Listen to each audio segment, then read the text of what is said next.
আসসালামু আলাইকুম এভরিওয়ান, সবাইকে স্বাগত জানাচ্ছি আইমান খায়রুল ব্লগ থেকে আরও একটি নতুন ভিডিও দেখার জন্য।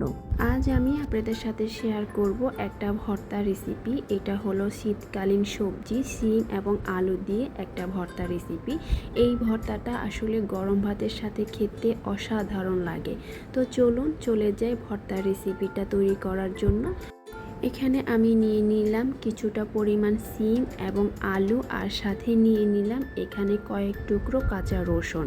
তো আমি প্রথমে একটি পাত্র বসিয়ে দিলাম কিছুটা পানি দিয়ে, তার মধ্যে আমি সিম আর আলু দিয়ে দিলাম। এর মধ্যে আমি কিছুটা লবণ দিয়ে এটাকে সিদ্ধ করে নিব। আর আজকের ভর্তাটা আমি তৈরি করব শুকনো মরিচ দিয়ে। আপনারা চাইলে এটাকে কাঁচা মরিচ দিয়েও তৈরি করতে পারেন। আসলে যে যেমন ঝাল খান এবং হলো যে যেমন মরিচের টেস্টটা চান ওই মরিচের দিয়ে আপনারা তৈরি করে নিতে পারেন। তো এই যে আমি লবণ দিয়ে এটাকে বেশ কিছুক্ষণ সিদ্ধ করে নিব। কিছুটা সিদ্ধ হয়ে আসার পরে আমি দিয়ে দিব কয়েকটা শুকনো মরিচ। আমি আমার ঝালের পরিমাণটা এটুকু পরিমাণ দিয়েছি, আপনারা চাইলে এর চেয়ে কম এবং বেশি পরিমাণে দিয়ে নিতে পারেন। এরপর আমি দিয়ে দিলাম কাঁচা রসুনের কোয়াগুলো। তারপরে দেখুন আমি খুব ভালো মতন এটাকে সিদ্ধ করে পানিটা একদম শুকিয়ে নিয়েছি, কারণ পানিটা শুকিয়ে নিলে সিমের ভর্তাটা খুবই ভালো হয়।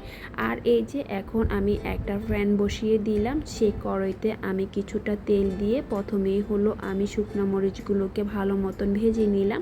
তারপর আমি দিয়ে দিলাম সিম আলু এবং রসুনের কোয়াগুলো। তো সবগুলোকে ভালো করে আমি এটাকে তেলের উপরে ভেজে নিই।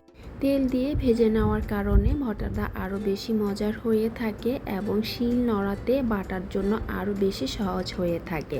আর এখানে আমি অলিভ অয়েল ইউজ করেছি, আপনারা চাইলে এখানে সরিষার তেলটাও ইউজ করতে পারেন। সরিষার তেলটা ইউজ করলে ভর্তা থেকে আলাদা একটা স্মেল আসে। তো আমার ভাজার পর্ব শেষ, এখন চলে আসলাম আমি শিল নোড়াতে। আসলে যেহেতু আমার কাছে শিল নোড়া নেই, তাই আমার কাছে যেই শিলের যে হামানদিস্তাটা আছে সেটাতে আসলে আমি ভর্তাটাকে বেটে নেব। তো প্রথমেই আমি মরিচগুলোকে একটু লবণ দিয়ে আমি এটাকে ভালো করে পিষে নিব। যেহেতু আমি সবজিগুলোকে আগে থেকে লবণ দিয়ে সিদ্ধ করে নিয়েছি, তাই যে পরিমাণ লবণের প্রয়োজন হয় ওইটুকু পরিমাণে আমি লবণ দিয়েছি। আপনারা আপনাদের পরিমাণ মতনে দিয়ে নেবেন। এরপরে আমি সিমগুলোকে ভালো মতন মরিচের সাথে বেটে নিলাম। এরপর দিয়ে দিলাম আমি এখানে আলুগুলো দিয়ে আমি ভালো মতন চামিচ দিয়ে এটাকে মিক্সড করে নিলাম। এরপরে আমি দিয়ে দিব আগে থেকেই সিদ্ধ এবং ভেজে রাখা রসুনের কোয়াগুলো। তারপরে আমি দিয়ে দিব এখানে পেঁয়াজ কুচি। পেঁয়াজ কুচিগুলো আমি ভালো করে মিক্সড করব না, এটাকে আসলে আস্তে আস্তে রেখে দিব, হালকা করে এটাকে পিষে নিব। কারণ হলো ভর্তার সাথে পেঁয়াজ কুচিগুলো হালকা করে আস্ত থাকলে খুবই ভালো লাগে খাওয়ার জন্য। এই যে হয়ে গেল আমার ভর্তা বানানো। তো খুব সহজেই আসলে আপনারা এইভাবে আলু এবং সিম দিয়ে আসলে ভর্তাটা তৈরি করে নিতে পারেন। যেহেতু এখন শীতকালে আসলে এই সবজিটা খুবই অ্যাভেলেবেল। আর হলো গরম গরম ভাতের সাথে আসলে ভর্তা খেতে খুবই ভালো লাগে। শীতকালে ভর্তা খুবই ভালো লাগে গরম ভাতের সাথে। তো আপনারা অবশ্যই এভাবে ট্রাই করে দেখতে পারেন। আশা করি আপনাদের কাছে খুবই ভালো লাগবে খেতে।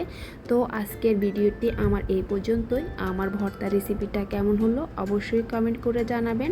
পরবর্তী আরেকটি ভিডিও দেখার জন্য সবাইকে আমন্ত্রণ রইল। ওই পর্যন্ত সবাই ভালো থাকবেন, সুস্থ থাকবেন। আল্লাহ হাফেজ। আসসালামু আলাইকুম।